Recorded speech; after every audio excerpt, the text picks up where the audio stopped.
Herkese merhabalar, ben Huri. Huri Metek Mutfak'ta kanalıma, mutfağıma hoş geldiniz. Buzluk için ekler pasta tarifi hazırlıyorum. Garanti tariftir, yıllardır bu tarifi yaparım. Evet, tarifime hemen başlıyorum. 125 gram tereyağını eritelim. 1,5 su bardağı suyu ekleyelim.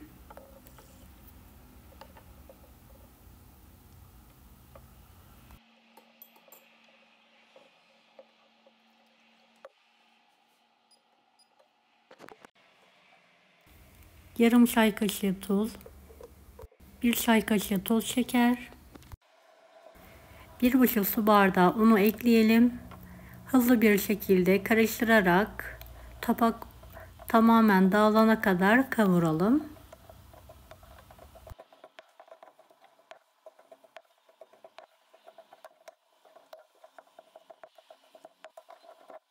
Evet, pürüzsüz bir hamur olana kadar karıştırarak kavurma işlemine devam edelim.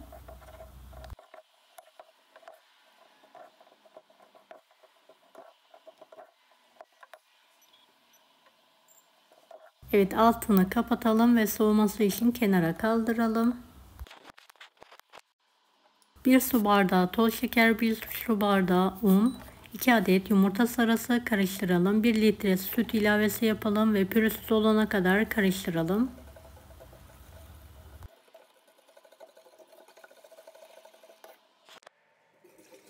Ocağın altını açalım ve koyu kıvama gelene kadar sürekli karıştırarak pişirelim.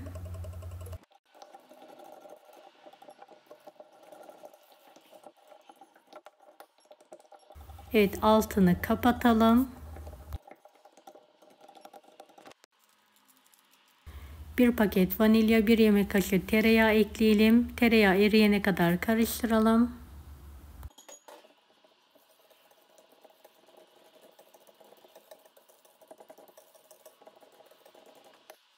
Üzerine hava almayacak şekilde kapatarak soğumaya bırakalım.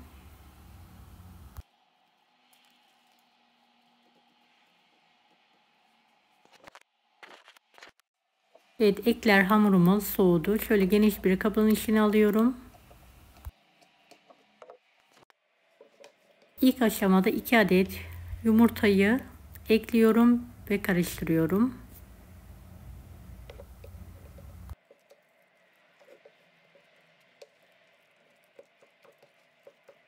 Evet, şöyle kepçeyle karıştırdıktan sonra mikser yardımıyla pürüzsüz olana kadar çırpıyorum.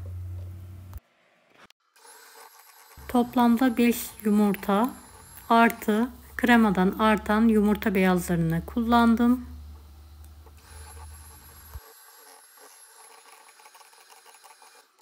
Yumurtanın miktarı büyüklüğüne göre değişiklik gösterebilir. Kıvam aldığında yumurtanın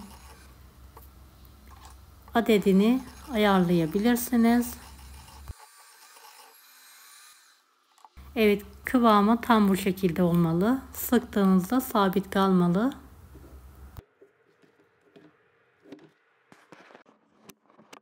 Böyle buzdolabı poşetin içine pay ediyorum.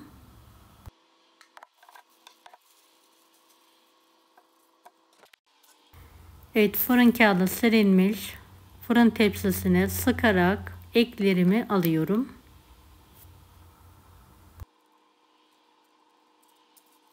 Aralıklı olacak şekilde sıkalım.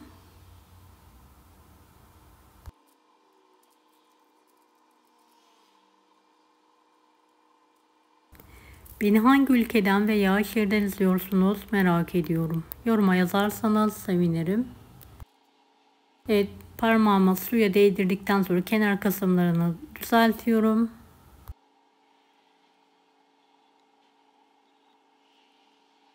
...200 dereceli fanlı fırında pişirmeyi bırakıyorum. Diğer tepsimi de sıkarak hazırlamaya devam ediyorum.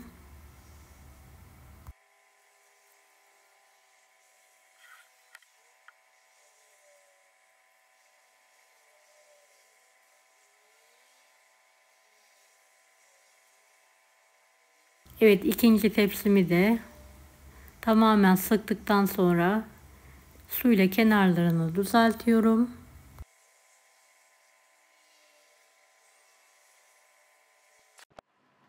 İlk tepsimi fırından çıkartıyorum. Diğer tepsimi de fırına veriyorum.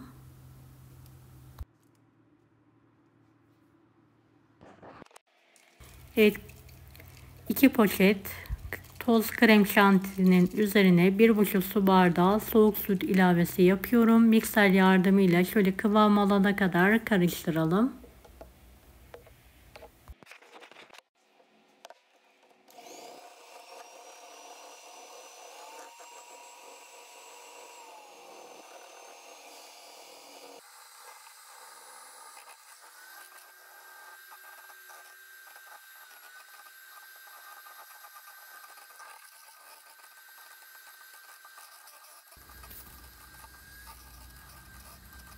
Krem şanti yerine pasta kreması da kullanabilirsiniz.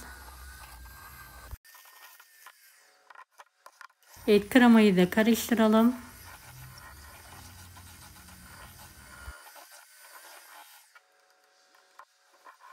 Krem şanti ile kremayı bir araya getirerek karıştırma işlemine devam edelim.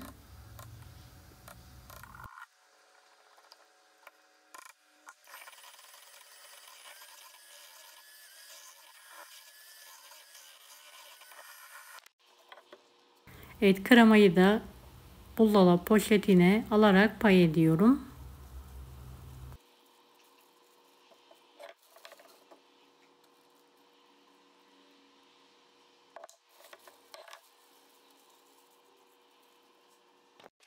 Evet, eklerlerimi şöyle keskin bir bıçak yardımıyla ortadan ikiye kesiyorum. Gördüğünüz gibi çok gevrek oldu, tam kıvamında. Dilerseniz tamamen bu şekilde kesin. Dilerseniz şöyle ortadan biraz keserek de ayırabilirsiniz.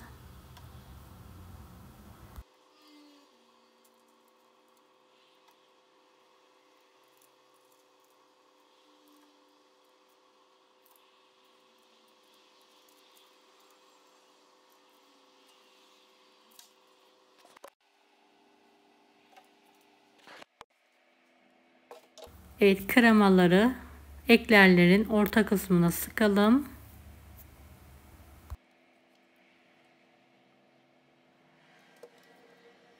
Evet, porsiyonluk olacak şekilde buzdolabı tepsilerine pay ediyorum.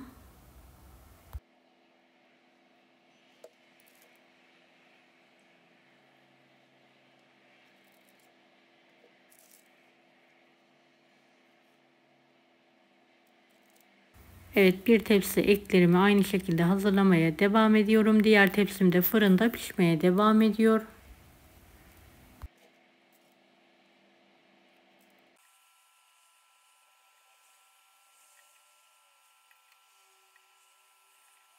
Evet, ikinci tepsimi fırından çıkartıyorum. Kapta bir miktar krema ayırmıştım. Üzerine göz kararı kakao ekliyorum.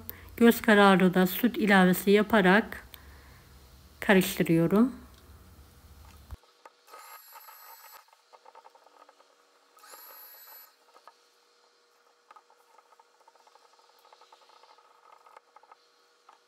Evet, akışkanlığını kendi zevkinize göre ayarlayabilirsiniz. Kakaoyu da. Evet, bu kıvamda benim için yeterli olacaktır. Üzerlerine bir yemek kaşığı dolusu hepsine pay ederek döküyorum.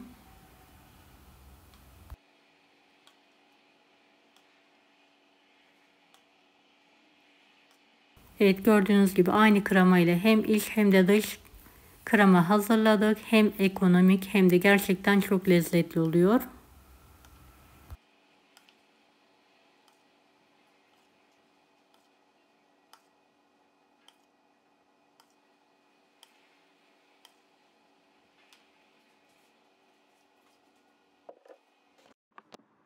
Evet, ilk tepsilerim hazır. Evet, ikinci tepsim de fırından çıktı, soğudu. Ortadan şöyle kesiyorum.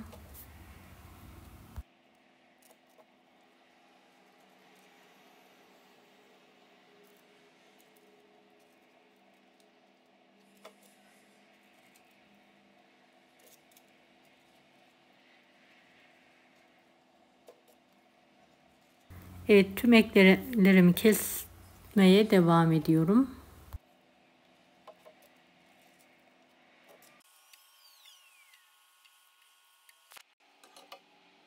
Evet, aralarına bolca krema sıkalım ve tepsiye alalım.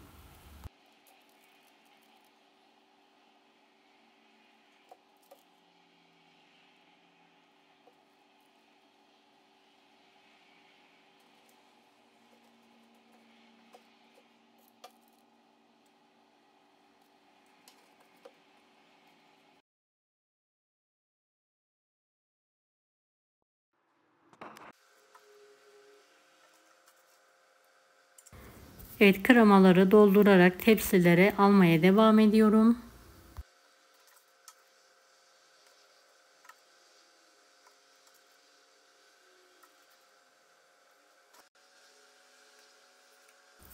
Ve üzerine en son tekrardan bolca kakaolu kremadan kaşık yardımıyla döküyorum.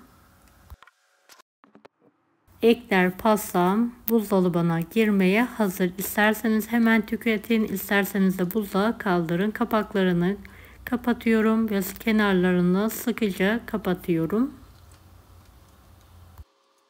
Deneyecek olan herkese şimdiden kolaylıklar dilerim. Kanalıma ücretsiz abone olmayı unutmayın. Allah'a emanet olun. Hoşça kalın. Daha farklı tarifler için bunları da izlemeyi unutmayınız.